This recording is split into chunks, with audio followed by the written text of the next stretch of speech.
Since the global financial crisis, a great deal of money has been spent by banks and other institutions on attempting to address their compliance challenges.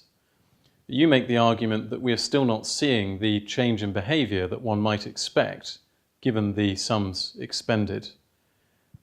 How can all of this funding and effort be better applied to produce the kind of meaningful outcome that you're looking for?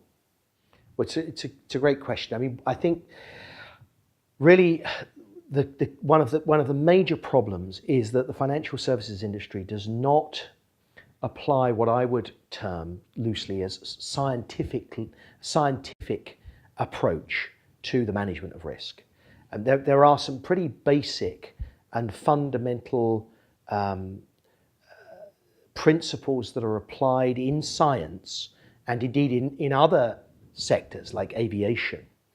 And one of the most fundamental of those is that assumption is the mother of all mess ups.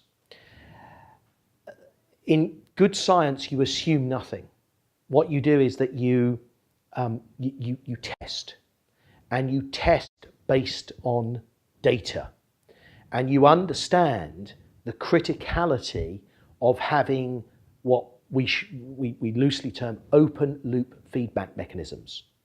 There are inherent dangers in science from what are known as closed loops, i.e. self-affirming practices which are not adequately tested in order to reach informed decisions about whether or not your practices, your efforts to manage risk are appropriate and are effective. And what I see within the financial services industry is the extensive use of closed loop feedback mechanisms and a very unscientific approach to testing. For example, in many organizations, despite all of the investment that's been made in recent years, if we look at customer data, and essentially when you're looking to manage your exposure to the risk of financial crime, your mechanisms have to be based on data, and that data pertains to customers. Many organizations, the customer data that they need to get their arms around in order to risk assess individual customers, groups of customers, indeed their entire customer base from a business risk assessment perspective, that data is held in a very fragmented and disjointed way. In fact, in some organizations, the data sets, the underlying data sets, are positively Byzantine, with the result that they have incredible difficulty in extracting the data that is the prerequisite to testing. So they fall at the first hurdle. Data is not even being held in unitary warehouses.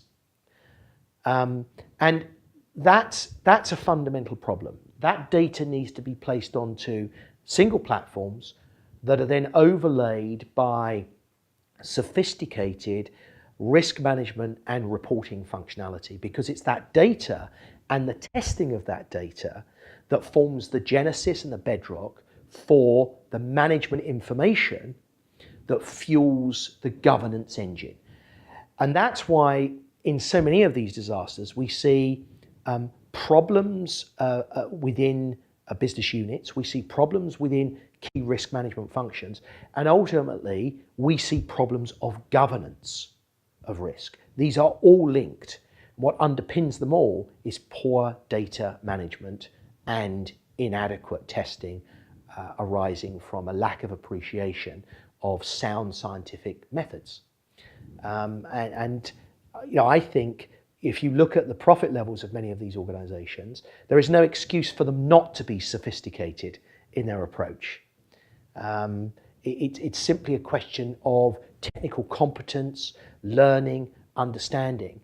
And until we get that level of technical competence at the top of organizations, we're not going to see the sort of change, I think, that's going to mitigate the chances of more similar disasters occurring in the future.